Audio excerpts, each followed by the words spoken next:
What's up? Welcome back, everybody. Today we got a 6.0 on the stand. Pretty much everything's already been said and done about these things, but I don't know, there's no videos on this, so we're gonna video this and see how this goes. So, got a lot of it apart. We got the intake off. Working on taking it apart. Turbo out. Got all our parts over here, so new up pipe. We're gonna reuse his intake. We got a blue spring kit, the freeze plugs to block off the coolant port that goes up into the intake, some upgraded banjo bolts, turbo rebuild kit, one for a 6.4, one for a 6.0. I don't know which one's which. They did not label them.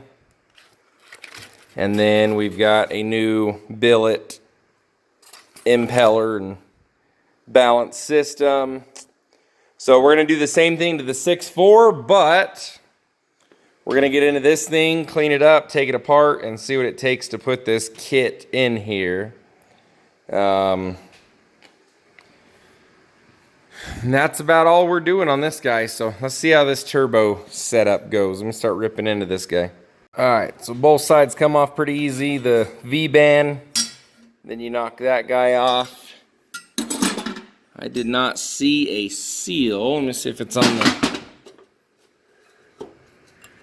No seal that I see yet. So, unison ring, that guy can be cleaned up. Those are all moving, so we'll try to figure out how to... Oh, well, we can clean all those up individually. So yeah, then the inlet side comes off, the 6 bolts or whatever it is. I'm gonna put that guy in the vat.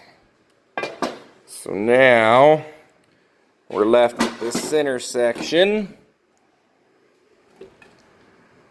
See how far I want to go with cleaning it.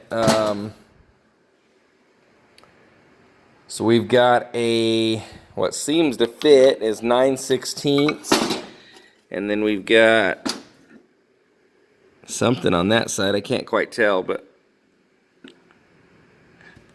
so I guess I'm just gonna see if that comes out, see how that goes. All right, so impeller came right off. It is reverse thread. So put a breaker bar, crescent wrench on the other side, came right off.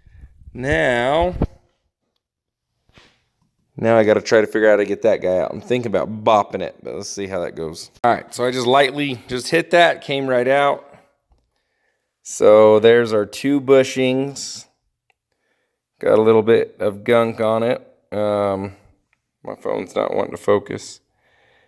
So we've got 2 bushings in there. So for now, I'm going to throw all this in the vat for 5 minutes and let it clean up.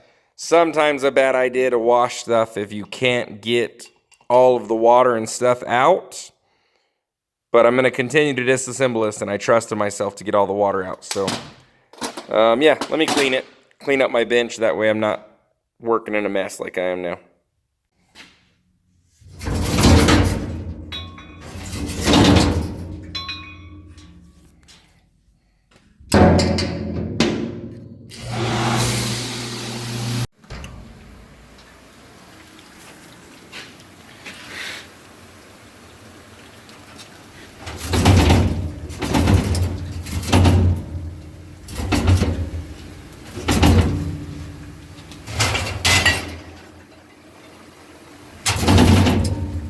Comes out clean. Alright, all the parts are out. Everything cleaned up nice. I'm not worried about the aluminum ones. I am going to put this in the glass bead cabinet. You got to be careful what you glass bead to get, so you don't want to get glass beads stuck in places. You got to be able to wash everything out, but this one seems pretty straightforward. I think I can wash it out. So I'll clean all that up. Okay, so we got the housing all glass beaded down. Mainly just to clean up the sealing surfaces and the VGT setup. So not going to paint that. There's no reason. It gets too hot. Nothing's going to last. We've got this surface cleaned with a wire wheel, and that's about as good as it gets.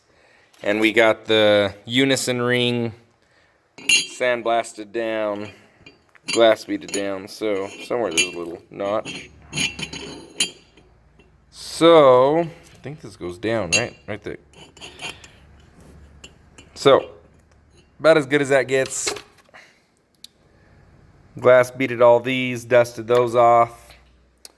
I've got my little piston ring on here, on that one, and on the whatever the hell that thing is, but that's 2-piece now. And that way you can put on your thrust washer. So I've got one medium O-ring that I know goes right here. We've got 5 O-rings that go on the solenoid. We've got one large O-ring that's going to be housing cover. And I couldn't imagine, but I guess maybe they're using an O-ring for this guy. Oops. Think they're doing that? I don't think they're doing that. Let me see. I think they're using an O-ring for that. Looks like it, doesn't it? I don't remember taking an O-ring off there, but anyways, I don't know if that's where that goes, but oh, then we had one O-ring that went on the piston that I already put on. So now I've got this O-ring here. Snap rings, we know where they go. So we've got I'm not sure what's left here. We've got the pipe plug. Yeah. So let me get it together a little bit more. My main thing is I don't think there's any seal in the back of this thing. I don't know what this plate does, but we're just going to put it on. Unless I go back and I see that there was a seal or something. 3 bolts, I'm going to Loctite those in. That goes first, and then my turbine will go in. Alright, so I got all my little pieces in. I was told years ago to put the nickel NICs on these things. Whether or not that's a good idea, I do not know. But I got my plunger in there with the new O-ring. And the way that you know whether these things are, the rack and pinion is properly lined up, is if you have full range of motion. So that dowel is all the way seated that way. Alright, so it goes all the way that way, taps out, it goes all the way the other way without binding, taps out. A little bit hard to do with one hand, but anyways, if you don't have full range of motion, you don't have your rack and pinion lined up properly. All done. Spins. No side to side play, no up and down play. Spins very, very easily. Put it on and see how it does.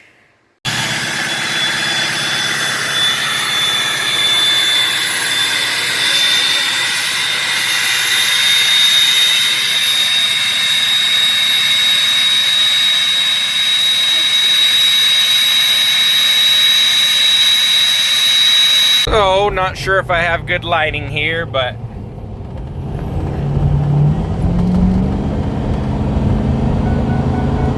so it makes about the same boost as it is before, but this is still on stock tuning.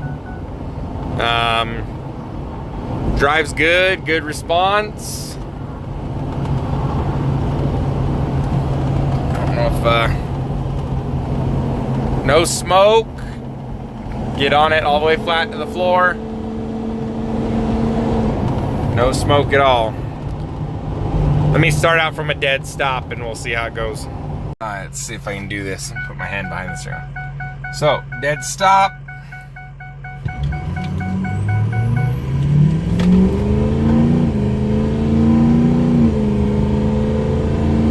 Boost comes right up. Hit 65,000 miles on the old 5 Lariat. So this is no tuning yet, so I'm gonna work on custom tuning this thing over the next few weeks, so that'll be on a different video. But runs good, sounds good. I don't know if I can get any exhaust noises, probably not.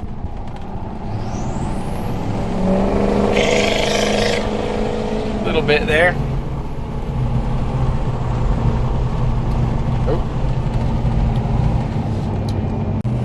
So I'm pretty happy with the results.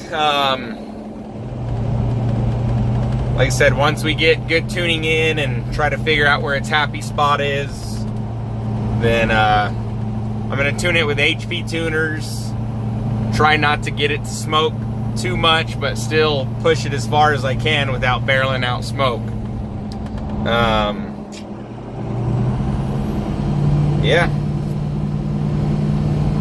Other than that, keep an eye out for that video. I'll get some more coming up on this one. And so the next job I'm doing is the 6.4 powerstroke. I'm going to rebuild both of those turbos and see how it does, and then give you guys an update in like a year on how reliable these things are with a rookie building them.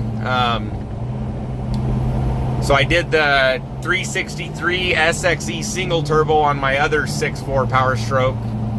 And we're coming up on a year on that now. Everything's doing pretty good. Canned tunes, but I need to go ahead and retune it and see if I can work on it a little bit. Practicing on HP tuners and trying to get better at that than what you can buy for canned tunes.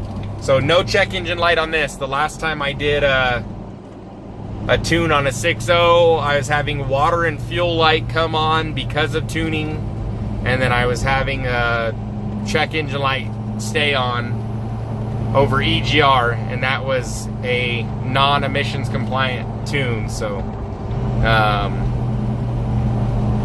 don't know, the tunes are getting harder to get for the 6.0s and actually have them right these days. So anyways, like and subscribe, follow along. We'll see you guys on the next video.